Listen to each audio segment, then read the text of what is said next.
COVID-19 was first discovered in Wuhan, China in December 2019. In a matter of months, it has spread into a global pandemic, causing 15 million confirmed cases and 630,000 deaths worldwide. So how exactly did the pandemic affect the international community? COVID-19 has made our society come to a standstill. Masks have become an absolute necessity. A large portion of in-person human activities, such as taking school classes or working, have moved entirely online, and large social gatherings, including church services, are now legally prohibited. Furthermore, panic has induced a loss of morality. Some have used this pandemic for personal gain by hoarding essential supplies, and blatant xenophobia along with racism is widely prevalent. Moreover, the 2020 Tokyo Olympics, the international sporting event that symbolizes peace and solidarity, has been delayed, depressing citizens and athletes worldwide. As the pandemic kept people at home, it has constrained the domestic economy. The first to suffer were the self-employed workers and small businesses. Subsequently, larger businesses such as the tourism and airline industry were hit.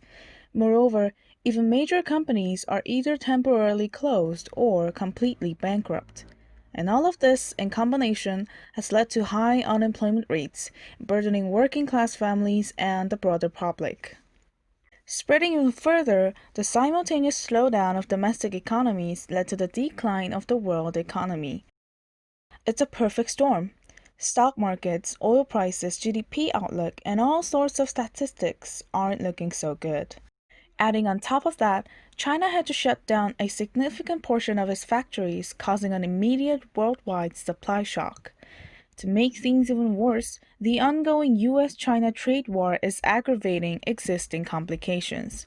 Thus, countries that were economically dependent on the US and China will maneuver to decouple from the G2 economy and diversify trade partners, so we can expect a restructuring of the global value chain that will mitigate economic uncertainties to some degree. Moving on, the pandemic has caused mayhem in politics. The COVID-19 pandemic has strengthened executive power. Dictatorships are weaponizing this pandemic to fulfill their malicious ambitions. And even for liberal democracies, government surveillance for contact tracing and immediate access to private information have raised concerns. The COVID-19 pandemic has taken lives, revealed the shortcomings of international institutions, and escalated political instability. Accordingly, governments employ the art of nationalism in such an urgent situation, prioritizing self-interest more so than anything else.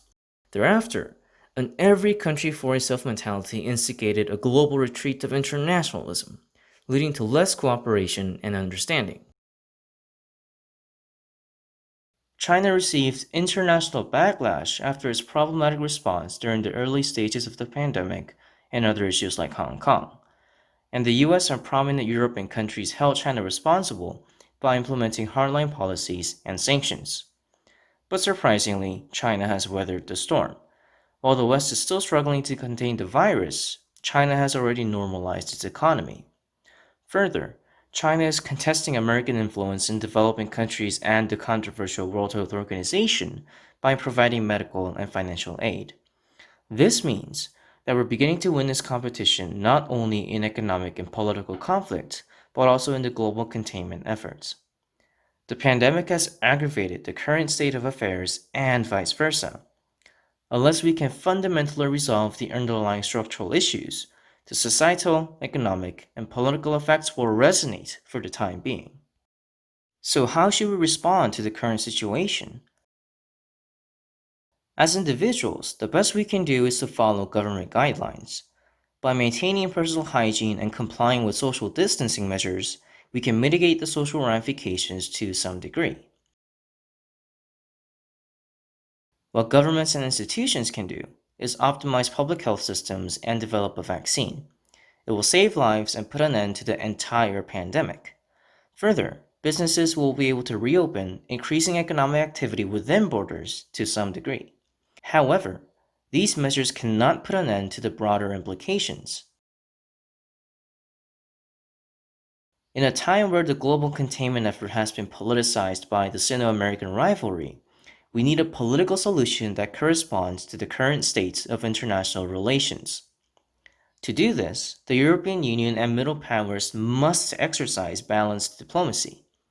Europe is a political ally of the US while economically acquainted with China. They have the ability and justification to mediate between the two colossi and minimize negative externalities.